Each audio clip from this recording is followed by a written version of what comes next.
Okay, first of all, we'd like to welcome everybody back to a new year of Thursday night learning here at the Southside Sandwich Shop.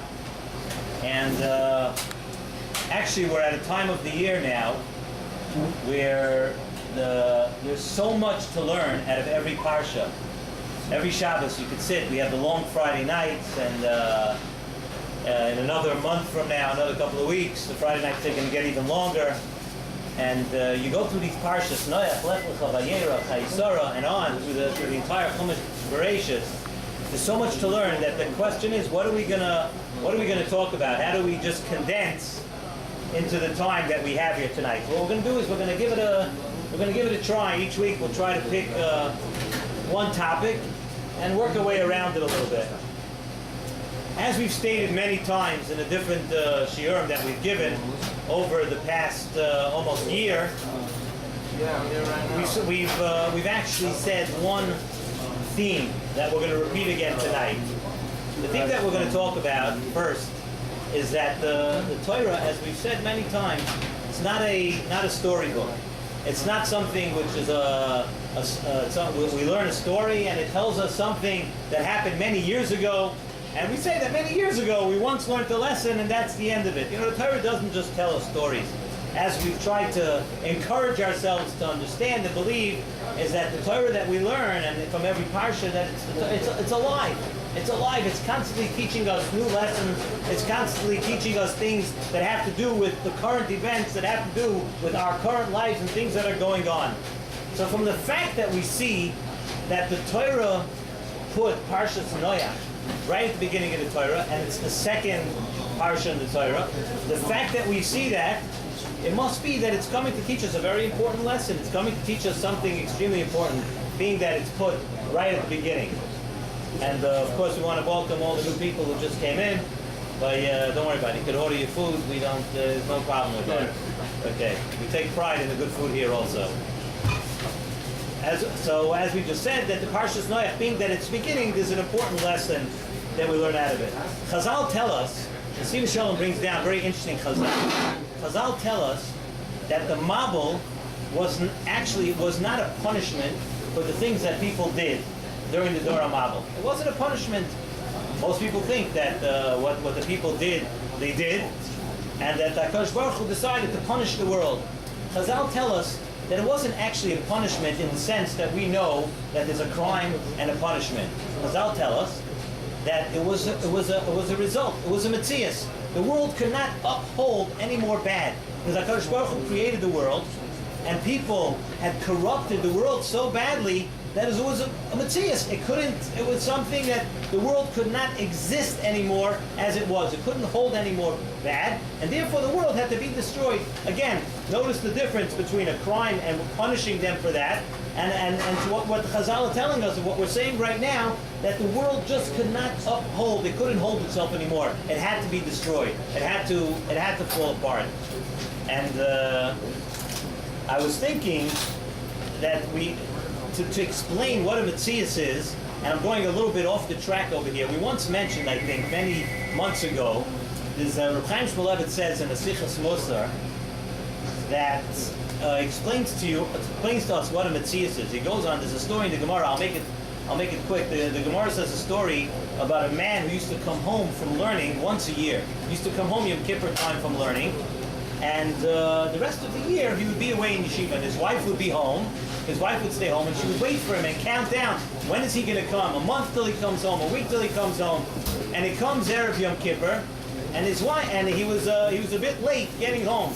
So the Gemara says that his wife, she was waiting for him, and she shed a tear. She started to cry, and because of that tear that his wife shed, the husband was sitting somewhere, and something happened to him. The roof fell, and he died.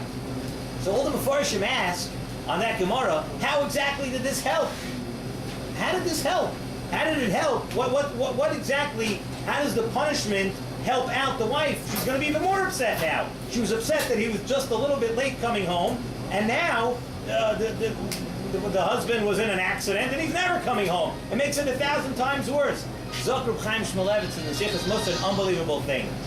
He says that when you hurt somebody, to shepherd somebody, when something bad happens to somebody, when somebody's upset, and you do something to someone else, Pshat is that it's a metzias in the world that something has to happen to you. You don't get away with hurting someone else. Sometimes you say, I didn't mean it, I didn't want to do it, this is not what I wanted to come out of it. Chaim Shmulevitz, it doesn't matter. The way a Yid sees the world, it's a metzias. There's a balance, there's a give and take, there's a payment for everything. If you make someone feel bad, or someone feels bad because of you, it's a very scary thought, but something we should all think about nevertheless. What happens is that it's a metzias, and something bad happens to the person that makes someone else feel bad. So that's what metzias is, and this was saying the same kind of idea over here, that there's a metzias in the world, that the world could hold only a certain amount of bad, and once they were being over, and once things were happening, so things had to fall apart. So that's the idea. Another thing is it's actually a very scary thought to think about, that sometimes the person feels that he's doing an Aveira, but nobody sees me, it's not really a Chil Hashem, nothing, I'm hiding, I'm in my house, I'm in my room, I'm here, I'm there, I'm doing a thing. We see now that aside from the fact that we know that HaKadosh Baruch Hu sees everything, but when a person is being over an Aveira, when they say you're corrupting the world, you're corrupting the world. You're doing something that is, you're disrupting the balance of good and bad in the world, even if no one sees you, even if no one knows about it. So that was the koyach of the hashchasa that they had that during that generation of the Dor HaMabel, that they were doing things that the world couldn't go on anymore. But of course, if the Torah is telling us, teaching us that lesson at the beginning of what bad is, we know always the Torah teaches us 100 times more how to protect ourselves, how to be good. And if that teaches us the lesson of what people did that was wrong in that generation, the Teva teaches us a lesson, L'Doros, says the Nesiv Shalom. The Teva is teaching us how to have a shmira from all this ra, how to protect yourself during every single matzav in life, how to go about protecting ourselves. The Zohar says at the end of Parshas Bereshis that on the pasuk brings down that the pasuk says Noach matzah chen b'einei Hashem. Noach was found favor. Noach matzah chen b'einei Hashem. This comes after the pasuk says that ki rabba ras ha'adam, and the pasuk says that tishaches haaretz. They did all those things. But Noach matzah chen zok the Zohar at the end that Noach over there is referring to Shabbos, a lashon of Nach, of Menucha. And I'll tell you the lashon of the Zohar, I wrote it down. The lashon says, the Bahai Yoima, because on that day, Naicha Le'iloi, everything above in the Shamayim is at rest. V'naicha L'Statoi, when it comes to Shabbos Kodesh, everything rests. Zok the Nesiv Shalom, that one of the shrewd and tried ways to protect yourself or whatever the bad is in that generation, in our generation, in previous generations, one of the ways to protect yourself, one of the tevas that protects a yid, no matter which generation is the protection of Shabbos. If a yid keeps Shabbos the way it should be, and you treat Shabbos the way it should be, and you act on Shabbos the way you should be, that is one of the things that has a tremendous shmira. For a person, and the Nesiv Shalom goes through. I can't go through the whole Zohar here and everything, but he talks about. It mentions in the Teva that there was Tachtiyim, Shniyim, Ushlishim. The Nesiv Shalom says that this is the different parts of a person's life. When a person's in his youth, when he's middle-aged, when he's a little older, there's different stages in life. And he says that there are two things that we can mention. There are a couple of other things too. But first of all, there's Shabbos, and the second thing we have is the Torah. He said the Torah, we know, Barasi Yetzirah, Barasi Torah Tavlin, that throughout the generations, no matter what happens, and no matter what the matzav might be, another teva that we have always, and the things, different things change over the generations, and then there's different disguises and different things, but the constants, Shabbos is a constant, the Torah is a constant, to learn the Torah, no matter what it is, no matter what the Nisayon is, no matter which generation you're in, whether it was hundreds or 2,000 years ago, or whether it's today, or whether you're a young child, or whether you're a teenager, whether you're a little bit older, whether you're in your older age, the Torah is a constant. That if you learn the Torah, you have a certain amount of shmira. You have a shmira to protect you from whatever it is. There's one other thought I wanted to mention. from the Nesiv Shalom, which is something that a theme that the Nesiv Shalom works on through many different mahalchim, many different parshas, and many times when he's giving different advice to people. Nesiv Shalom has a thing called, and in Aramaic it's called the Kusta de Chiyusa. It's called the last bit of life.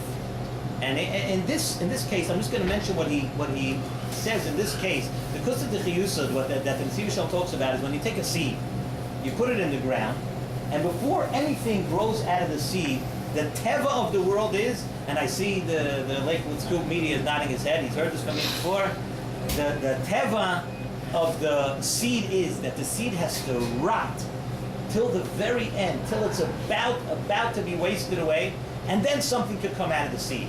That's the kusta de chiyusa, the last bit of life, until sometimes you're at the end. There's up to the Nesiv Shalom, another thing that's a tremendous protection for a person, aside from Shabbos and aside from Torah, is that each person should have his one thing, should have his, be it a small mitzvah, a midah, a thing that no matter what's going to happen to life, you hold on to that thing. He said it's sort of like a board or a lifeline or like a lifeguard throws a rope into the water, that you'll always know if you're holding on to your mitzvah, to your midah, to your thing, that's called a kusta de chiyusa. That's your teva.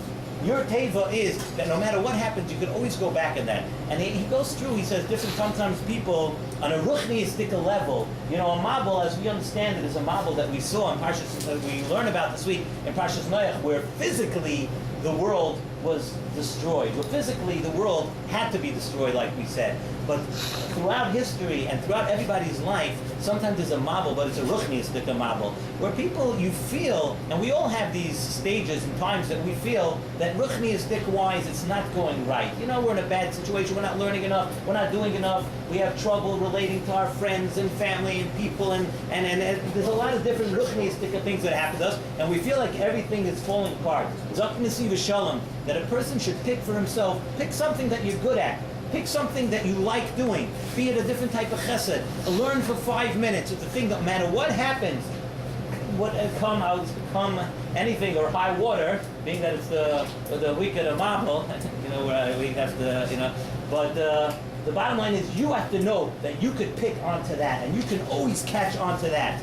And the Zaraya, I wanted to say, the Nesiv Shalom actually talks about it in a bit of a different way. It says that when Noach sent out the yoina that finally brought him back something, the pasuk says, "Vatavoy elav hayoina le'eis erev v'hinei alei zayis Torah b'fiyah."